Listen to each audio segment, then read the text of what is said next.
Okay, so first of all, I just want to say that we are experiencing some more wet weather. So once again, can I please ask people to really pay attention to what the Bureau is saying and take care on the roads. The Bureau is predicting that this will pass towards the end of tomorrow, but of course we are having a very keen eye on Dalby. They're looking at an evacuation centre at Dalby at the moment. Tragically, of course, one person has lost their life in floodwaters, and can we pass on our condolences? So, and they're actually searching for another man as well, so another person as well. So please take care. It's a very critical time that people think about their travel movements, especially on the roads. Education will be giving more information about the schools that were closed today, whether or not they will be open tomorrow. And there are some small releases from Wivenhoe that will be happening, but they will not have any impact on the river levels at all. So are there any questions in relation to the weather? But I know that Emergency Services is also stood up on that. Is that all right? Okay, so I just want to talk about the Olympics for a moment, if I may. So today I'm very pleased to put the list of the nominees that will be going on to the organising board, and joining myself will be the Deputy Premier, Natalie Cook and Patrick Johnson. Now, I think it's no surprise that we need to have the two most senior members of government on this organising committee.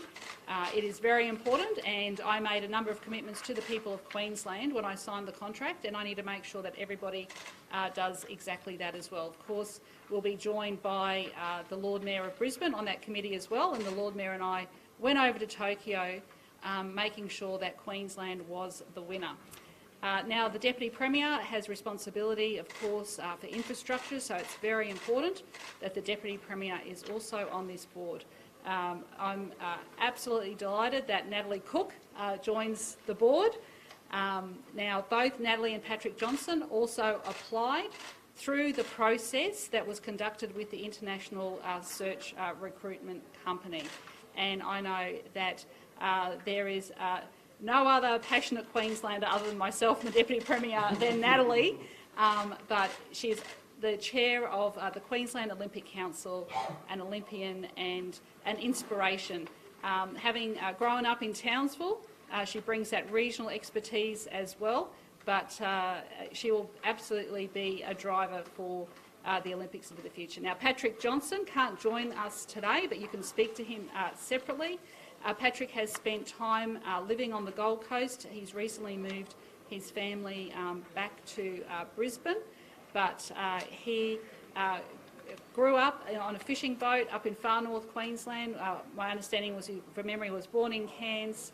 He also went to school at Airlie Beach and has been involved in the Deadly Choices unit for many, many years. Now, I know they'll both bring exceptional expertise to the committee, and I warmly welcome their nominations as well. Of course, what we're looking for then is, once the Prime Minister and I finalise those 5 further nominees, then we'll be able to put all of the nominations through the Cabinet process to have a first meeting by the end of April. So that's what we're aiming for, and that was the commitment we gave to the IOC.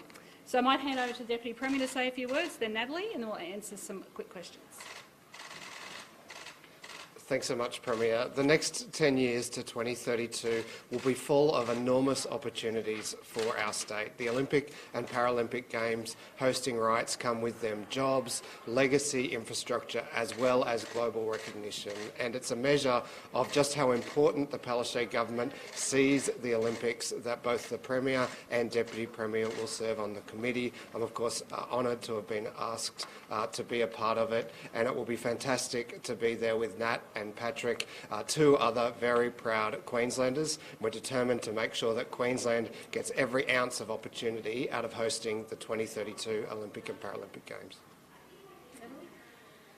Thank you, Deputy Premier and Premier. I never thought I'd be that excited about a phone call to be asked to join Team Queensland on what is to deliver the greatest thing that will come to Queensland over the next 10 years, which of course is the Olympics and Paralympics.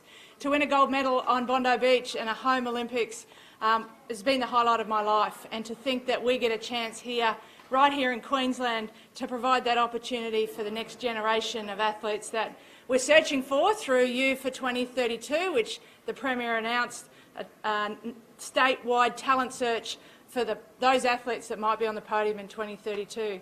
To be part of that transformation, not only for our athlete journey, but all the way through to infrastructure, transport, mobility, climate, and what might be possible for Queensland to showcase to the world, is super exciting. So it's an honour. I'm very proud to represent Queensland off the court now, and to be part of the organising committee as we go forward for the next 10 years. Not that my term's 10 years, Premier, I get that, but it is an exciting time. Natalie, how does this compare to winning a gold medal?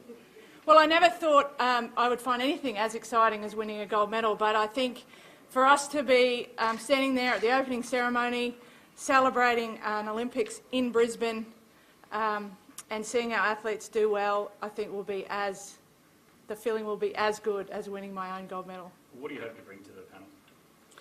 Well, I'll definitely be holding everybody to account to the athlete is at the centre of the Games, and making sure that the athlete's voice and point of view is seen across every decision.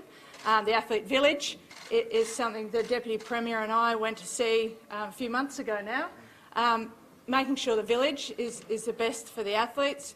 The athletes' experience is competition venue and village, and then of course they like to experience the hospitality, warmness and culture of the city and the state. So we'll be able to provide that. As not that we can give every athlete a real koala to cuddle, but that would be something they'll want to experience, the kangaroos and the koalas. What wasn't in Sydney 2000 that you must have in Brisbane 2032 for the athletes? That is a great question. I'm full of that. Now, unfortunately, in Sydney, I wasn't in the village because Bondi Beach was so far away. One of the things we are doing here is having satellite villages so the athletes can feel a part of the Games, which is one of the most important parts. So the Gold Coast, the Sunshine Coast, and of course Brisbane as the feature village, so that the athletes don't feel isolated. So that will be one thing, that everybody will be able to feel part of a bigger village, and also that they'll be able to be part of the opening ceremony in some way or another. So as an athlete, if you don't go, you generally get to sit and watch it on TV. But one of the things we'll be working on is how all athletes can be interacting in the opening ceremony, even if they're not there physically. Premier, has it taken too long to get to this point? Held the first meeting in April? No, not at all. We're still waiting on a second conversation between the Prime Minister and myself. There'll be the final conversation to finalise, and even if there is an election campaign called, the committee can still meet. So I'm looking forward to that, and that's the agreement we have with the IOC. What do you plan to have as your first course of business? Obviously, we're waiting to hear what's happening with the Gabba, with Brisbane Life. Can we see? Yeah, it will definitely be an update on what we've signed up to. So we'll be running through with all of the new committee members once they're on board. We'll definitely be running through all of the villages, where they're going to be having the venues, and of course the transformational projects that will go hand in glove with the Olympics. So very happy that Nat and Patrick have the golden ticket to the organising board, and it is going to be transformational for our city and our state. I also expect all of my nominees, of course, to be out and about right across Queensland, including regional Queensland. And I looked very carefully at both of the CVs of Nat and Patrick when I was looking at their nominations to make sure that we covered the length and breadth of Queensland. Last question. Will Gina Reinhardt be one of your independent picks? From my recollection, she's not on the, hasn't put a name forward. Sorry, I've got to go. Thanks, everyone. Okay, Thanks, thank Jamie. you. You're welcome, Jamie. Thanks.